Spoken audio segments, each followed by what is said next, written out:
Peggy 18. I survived this long by staying out of trouble. Saving you may have changed all that. The world of Rage is definitely not the place to want to take your parents on vacation. It is a harsh, dry, unforgiving wasteland where death awaits you behind every corner. You have a world that's post-apocalyptic, where everything has been destroyed and everything is in ruin. You wouldn't want to go without a couple rocket launchers, body armor, a week's worth of food.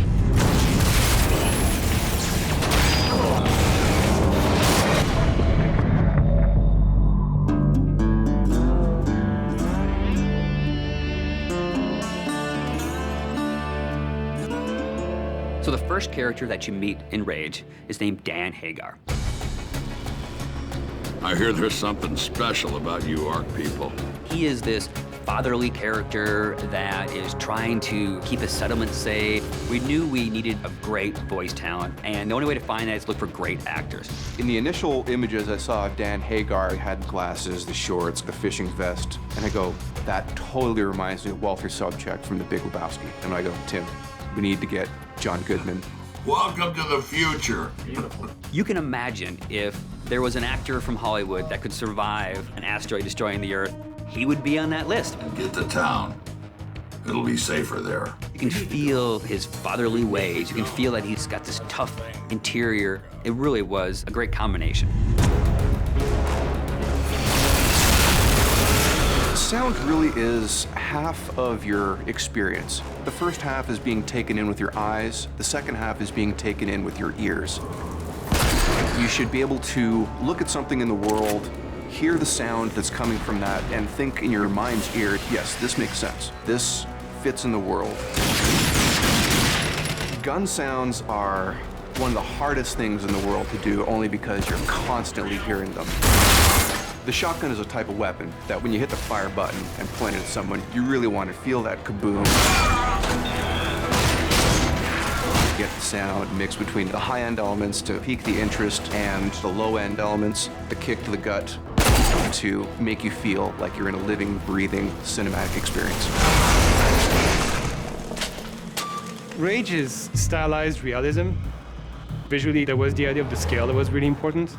And then it was also like an idea of futurism. So it is still a believable city. You know, there was definitely a lot of visual from brutalism that has that feel that kind of relates very strongly with the authority. So I wanted to go with something that's very solid and very aggressive looking. And also we're trying to basically make the parts of this universe one cohesive environment. There was a world before, and there's a new world after that. And you have to think of like the layers between the two eras, basically.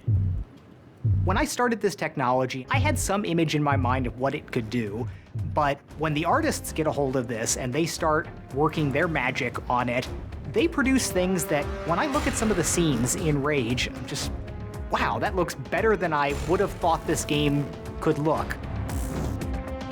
The technology right now allows us to paint on any surfaces at a pixel level.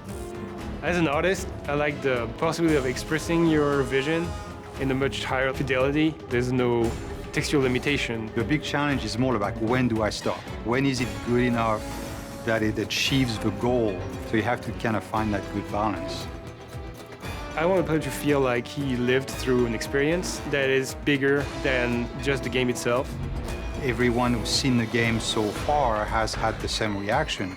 It's like a visual shock. There's some really breathtaking imagery there, and it is better than I would have imagined it would be.